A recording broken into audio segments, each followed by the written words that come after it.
Hello and welcome to Who Are You, the show where we get the opposition perspective ahead of the upcoming fixture. We're going to start, as we do every week, with a simple question, and that is, who are you? Hello, I am Natalie Bromley and I am one of the co-editors on the Burnley podcast, No Nay Never. And I am here to talk to you about all things properly claret and blue, thank you very much. The original and the best claret and blue. Well, we'll see. We'll see. I'm sure Aston Villa fans are raging watching this, but we'll see after this Yeah. weekend. So far, so good. But you seem to have had a kind of a reverse almost of last season where you actually seem to be a little bit more fragile at home than you are away. However, there's only been two goals. As far as I can see, I might be wrong about this, at least in the Premier League. There were two goals you scored in your home fixtures. That's correct. I don't want to use the term boring because it's kind of derogatory. But what is the football like when Burnley? I don't mean it. But what is the football like in Turf Moor at the moment? It's been all right. It's not been as maybe depressing, as boring as some of the results would suggest. Over the past couple of seasons, Burnley have had a reputation, and this might be justifiable or it might be quite unfair, but Burnley have got a reputation for being long ball specialists and being quite defensive in their approach. And look, the reality of life in the Premier League when you're a side like Burnley is that you have to do whatever you need to do just to survive. And if that has meant last season, especially, that we've needed to just throw as much weight as we can behind a ball and just get defensive, then so be it. But Sean Dyche has been very clear in his approach that he wants the team to compete and he wants them to create chances. And he doesn't want them just to sit around and do, just try and do a smash and grab every game. Now, if we look at the game against Everton just before the international break, Burnley got a lot of praise. We scored the only goal in that game to get a fantastic 3 points away from home at Goodison Park. And the build up to the game was 24 passes. Now, that's not a long ball specialist. Sure, Burnley are going to have they have to have a pretty defensive spell in a game to try and get something from some of the tougher sides. But that doesn't mean to say that we won't try and create something. And actually, a lot of the games at the moment, especially away from home, have been really, really entertaining. So I'm happy. And, at the end of the day, it's an entertainment business, but it's also a results business. So the results kind of have to come before the entertainment, I think. The guy who sort of consistently gets credited as the reason that you're still that you've managed to remain as a Premier League team is Sean Dyche, and quite rightly. But he continuously sort of is getting linked with moves away.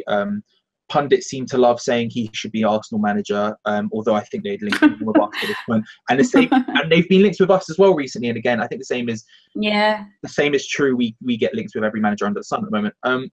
Do you think Sean Dyche is destined for bigger things, I guess? And do you think he has what it takes to manage at, say, the top level like Arsenal or England or wherever it may be? He certainly is destined for bigger and better things. I don't think it's particularly disrespectful to say of Burnley that we aren't competing in the upper stages of the division. We are at the moment still in the division, but we haven't proven ourselves as an established side yet. We are trying our best to, but everybody has to start somewhere. Sean Dyche absolutely is destined for bigger things. But for me, not quite yet. I think he's getting a lot of praise at the moment because nobody expected Burnley to survive, and he's being credited with that survival, and that's absolutely fine. But he hasn't, until last season, he hadn't proven himself as a proper Premier League manager capable of staying in the division. He has now done that, but he's only just done it. And he kind of has to prove to everybody that last season wasn't just a fluke and that he is able to do that consistently and he is able to guide a team towards Premier League success. One of the things that, well, look, let's be realistic. Burnley are expecting to lose Sean Dyche at some point, and that's going to be heartbreaking because he's been with us a long time now and he's taken us up and down between the divisions, and he's invested a lot of time both on the team and in the club in the background as well. So we know we're going to lose him at some point, but I think what's been our comfort blanket for the time being is that he wouldn't leave Burnley to go to, I'm going to say Palace. Like when Palace sacked De Boer, a few Burnley fans were a little bit concerned that they'd come in for Dyche. I don't think he'd go to a side like that because I don't think he respects the lack of stability at a club like that. So I think if he's going to leave Burnley and the job security that he's got there and just the relationship he's got with the club and the fans, he's going to go to a bigger side, and that's either going to be a top 6 side or like, okay, let's say top 8 side, or back into the England fold. We actually got him as a England under-21 manager alongside Southgate when he, I think when he left, well, when he was sacked from Watford before he came to Burnley, he got given the role alongside Southgate in the under-21. So he's familiar with the England setup as well. I just don't think at the moment that the top 8 sides in the Premier League, that their chairman would look at somebody like Dyche, and that's not being disrespectful at all. They're all about the big European names, and they're all about the headline signing as a manager. Look at the managers who are currently in place in the top 8 sides. So I think that's probably our saving grace at the moment. Whether that changes in a few years, who knows? It might very well be that he just keeps performing that well that suddenly clubs can't ignore him anymore. But this season especially, I think we're probably just about okay to keep hold of him. What are your strengths as a team, and who are your star players? Well, I think you kind of answered the question in the question, I guess, when you answered that. Burnley is a team. We don't have star players. You don't find superstars in a side like Burnley. Sean Dyche is very, very keen on putting out a team of grafters. Everybody knows what their role is. They are a hard-working side. They are completely drilled to know exactly what they're supposed to do, and there's no lacking of discipline. There's no diva tantrums. There's nothing. I think the closest we've had to maybe a little bit of a strop recently was Stephen Defoe last season, our Belgian international we got from Anderlecht. He's an absolutely incredible talent. He's a real flair player, and he's one of those luxury players that you get in your side who can create something out of nothing. But he wasn't a Sean Dyche grafter. He wasn't prepared last season to put a shift in, and towards the end of the season he found himself on the bench, couldn't get in the first team, and wanted a transfer in the summer. They've now had what we call a meeting of the minds, and they've settled their differences, and he's now grafting this season, playing incredibly hard and bringing that class in technical ability when it's called for. So you won't find a superstar at Burnley. You won't find somebody who shines and runs the show. You'll be met on Saturday with 11 players who work incredibly hard, know exactly what their job is, and execute whatever game plan Dyche has set them perfectly. What are your weaknesses? How can we break you down and actually get the win? Our massive weakness is lack of pace.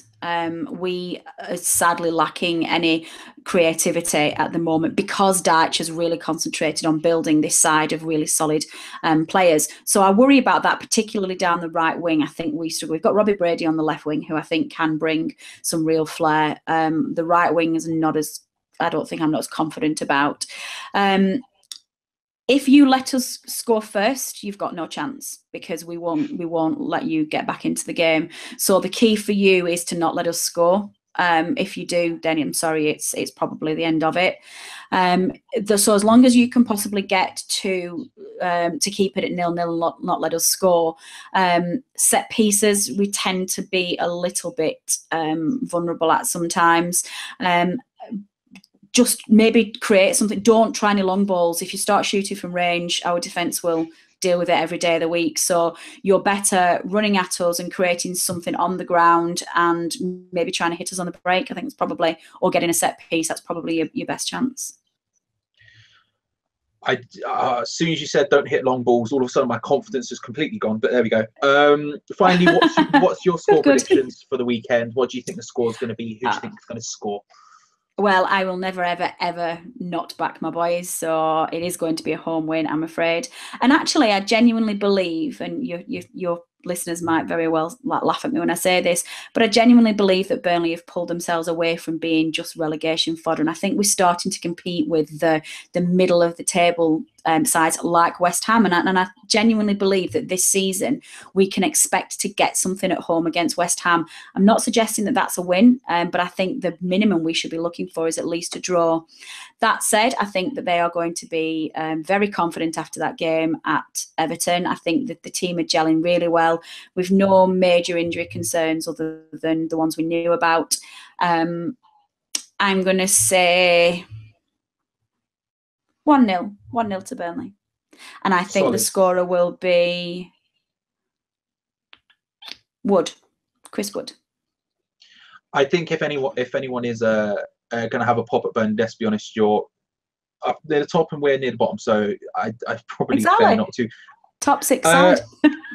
Listen, I remember when we were a top 6 side for a very brief period of time. That was, oh, what a glorious time. Let everyone know where they can find all of your stuff.